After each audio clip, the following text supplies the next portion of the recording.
Hello students, welcome back to computer science exam crack channel. आज फिर मैं इस वीडियो में आपके लिए कुछ सॉफ्टवेयर इंजीनियरिंग के एमसीक्यूज लेकर आई हूँ और उम्मीद करती हूँ कि आपको ये एमसीक्यूज पसंद आएंगे और आपको लगेगा कि एग्जाम के लिए काफ़ी हेल्पफुल है।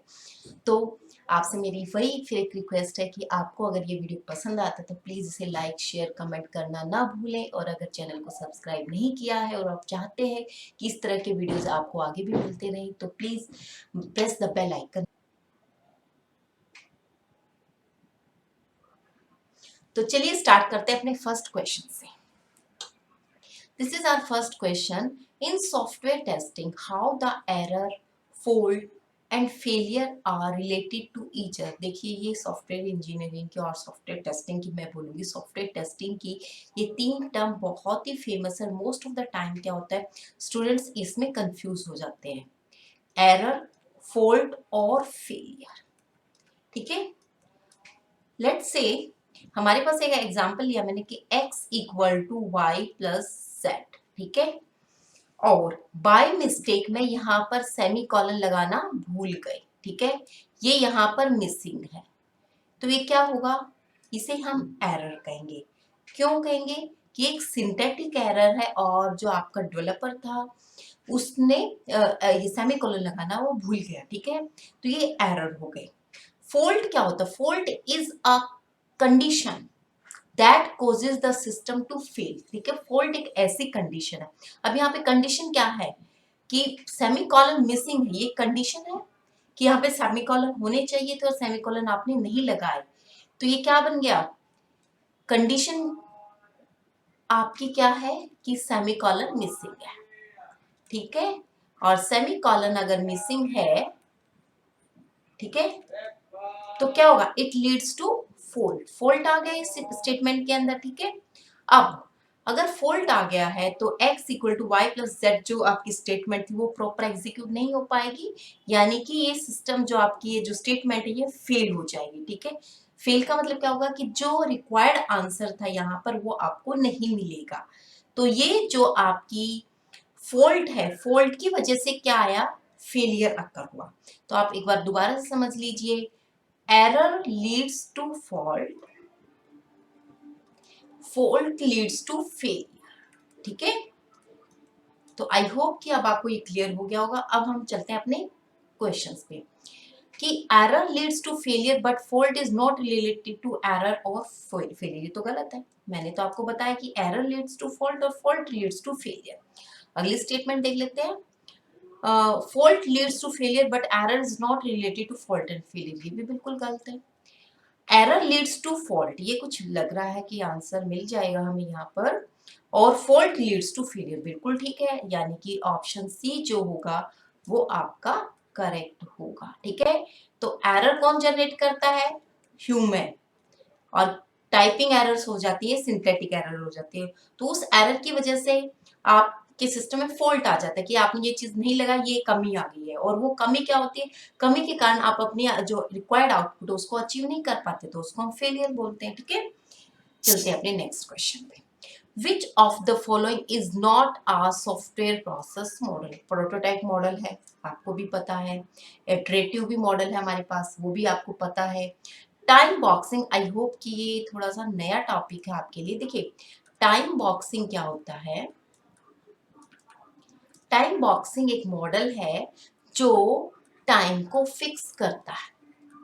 ठीक है, सॉफ्टवेयर प्रोजेक्ट मैनेजमेंट एक्टिविटीज में एसपीएम के अंदर टाइम को फिक्स करता है कि कौन सी एक्टिविटी किस टाइम पर होगी, उसको आपका टाइम बॉक्सिंग जो मॉडल होता है वो उसको फिक्स करता है। यानी कि आपका जो सी है ये भी आपका सॉफ्टवेयर प्रोसेस मॉडल ही है। ग्लास बॉक्सिंग, अब ग्लास बॉक्सिंग क्या है, ठीक है, ग्लास बॉक्स टेस्टिंग तो हमने सुना है ना, बट हमने ग्लास बॉक्सिंग तो नहीं सुना। ग्लास बॉक्स टेस्टिंग कौन सी होती है, जिसको हम व्हाइट बॉक्स टेस्टिंग बोलते हैं। ठीक है, और व्हाइट बॉक्स टेस्टिंग को हम दूसरा नाम क्या बोलते हैं,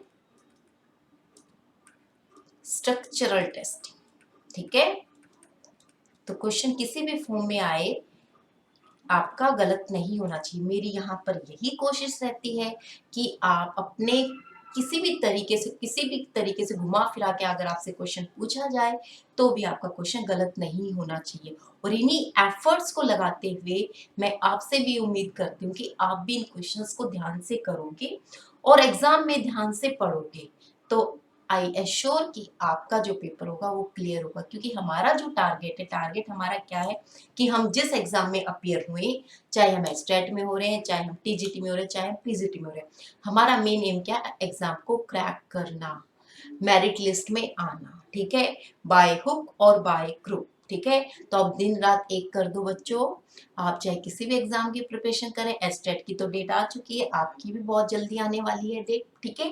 तो आप अपनी तैयारियां जोर शोरों पर रखो, ठीक है। चलते हैं अपने नेक्स्ट क्वेश्चन पे।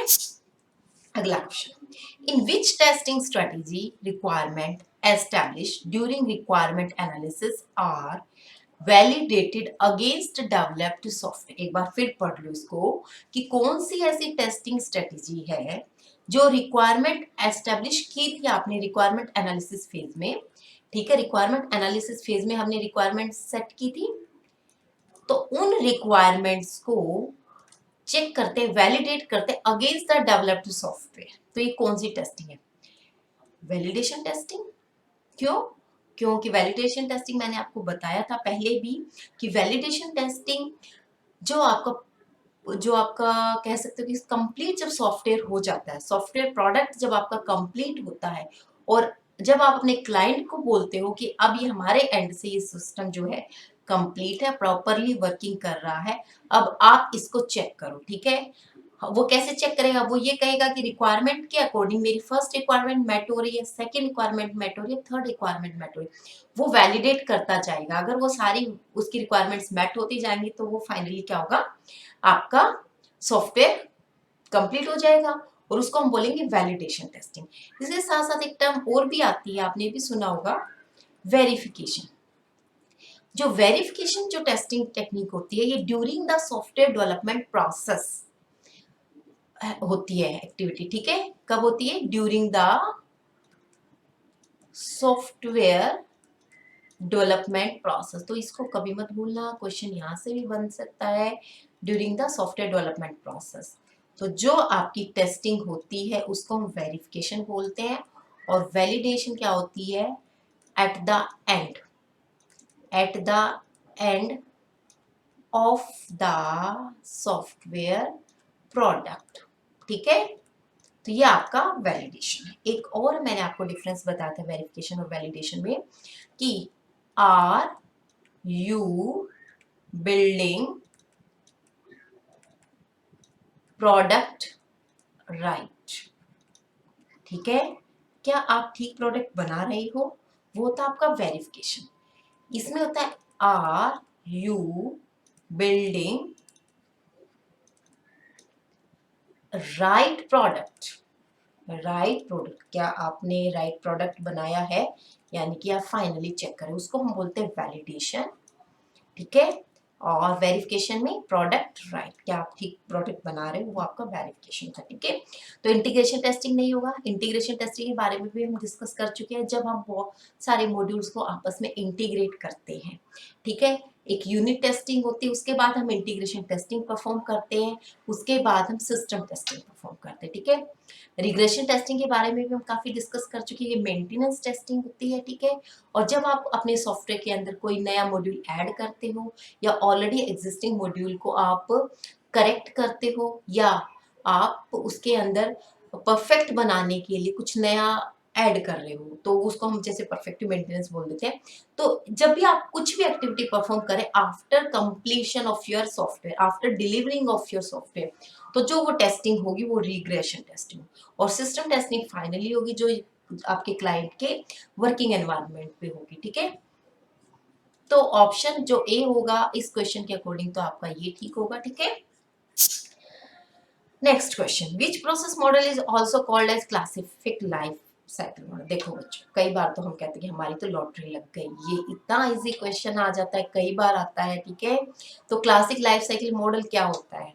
वाटरफॉल मॉडल को हम हमेशा एक क्लासिक लाइफ साइकिल मॉडल बोलते हैं, बहुत बड़ा बड़ा लिखा है, अगर आपको अपना पढ़ा हुआ याद हो तो क्लासिकल लाइफ साइकिल मॉडल, है ना, लिखा होता है ना बुक में, क्लासिकल लाइफ साइकिल मॉडल कौन सा होता है आपका, वाटरफॉल मॉडल होता है। ठीक है, तो इसमें दोबारा सोचने की जरूरत ही नहीं है। प्रोटोटाइप मॉडल क्या होता है, प्रोटोटाइप मॉडल में क्या होता है कि जब आपका कस्टमर अपनी रिक्वायरमेंट को अच्छे से एक्सप्लेन नहीं कर पाता तो क्या करते हैं, on the basis of first interaction you will prepare a software, after preparing the software you will give this software to the client for using, ठीक है, and then you will collect the feedback from the customer, or on the basis of that feedback again you will perform some modifications and pass to the customer. और ये process कब तक चलता रहता है, जब तक चलता रहता है जब तक आपका कस्टमर सेटिस्फाई नहीं हो जाता।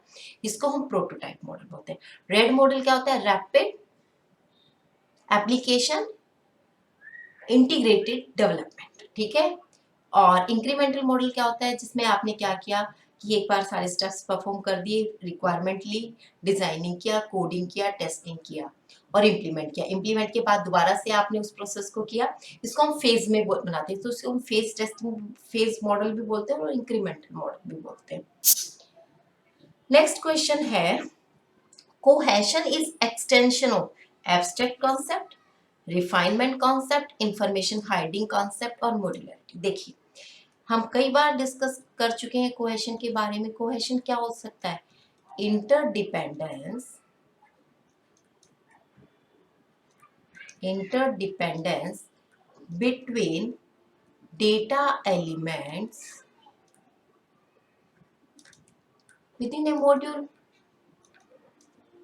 यानी कि क्या हुआ कि आप एक ही मॉड्यूल के अंदर जितने भी डेटा एलिमेंट था उनके बीच में आप इंटर रिलेटेड करने की कोशिश करें, यानी कि मैक्सिमम डेटा एलिमेंट्स का आपस में इंटर रिलेशन है, ठीक है, एक मॉड्यूल के अंदर, तो वो कोहेशन है। ठीक है, और आपने ऑब्जेक्ट ओरिएंटेड प्रोग्रामिंग लैंग्वेज के अंदर जो कैरेक्टरिस्टिक्स कराते हैं तो उसमें आपने पढ़ा होगा इंफॉर्मेशन हाइडिंग क्या होती है।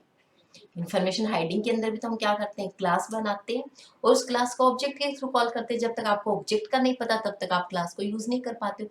सेम कॉन्सेप्ट यहाँ पर है कि आप अपनी जो क्लास है, अपना जो मॉड्यूल है, उसी के बीच में ही आप उसको इंटररिलेट करें, बाहर आप उसको डिस्क्लोज नहीं कर रहे हो, तो ये इंफॉर्मेशन हाइडिंग का ही एक्सटेंशन वर्जन है। तो ऑप्शन सी जो होगा ये करेक्ट होगा। ठीक है, मॉड्यूलरिटी का आपको पता है कि अपना लार्ज प्रोग्राम उसको छोटे छोटे पार्ट्स में डिवाइड कर देना है, उनको मॉड्यूल बोलते हैं। चलते हैं अपने नेक्स्ट क्वेश्चन पे। Which one of the following is highly associated activity of project planning? कौन सी एक्टिविटी हाईली एसोसिएटेड है? वन है keep track of the project progress, compare actual and plan progress and cost, identify the activities, milestones and deliverable produced by a project, और both B and C। देखिए project planning के अंदर ये question भी हम कई बार कर चुके हैं लेकिन इसकी फॉर्म जरा सी चेंज है। तो इसके अंदर प्रोजेक्ट प्लानिंग के अंदर हम क्या करते हैं, एक तो हमें क्या क्या एक्टिविटीज परफॉर्म करनी है, ठीक है, उनको आइडेंटिफाई करते हैं, माइलस्टोन तैयार करते हैं यानी कि उनकी डेडलाइन तैयार करते हैं कि कब कौन सी एक्टिविटीज को आपको परफॉर्म करना है और कब आपको डिलीवर करना है आपका प्रोडक्ट। तो ये सारी एक्टिविटीज हम क्या करते हैं, प्रोजेक्ट प्लानिंग के अंदर करते हैं। ठीक है, अब देखिए ऑप्शन सी तो करेक्ट है लेकिन इसने डी ऑप्शन में दिया both B and C. B को एक बार फिर चेक कर लेते हैं, कंपेयर एक्चुअल और प्लान्ड प्रोग्रेस एंड कॉस्ट। इसकी किसके साथ कंपेयर करेंगे हम, क्योंकि यहाँ पे तो हम प्रोजेक्ट प्लानिंग ही कर रहे हैं।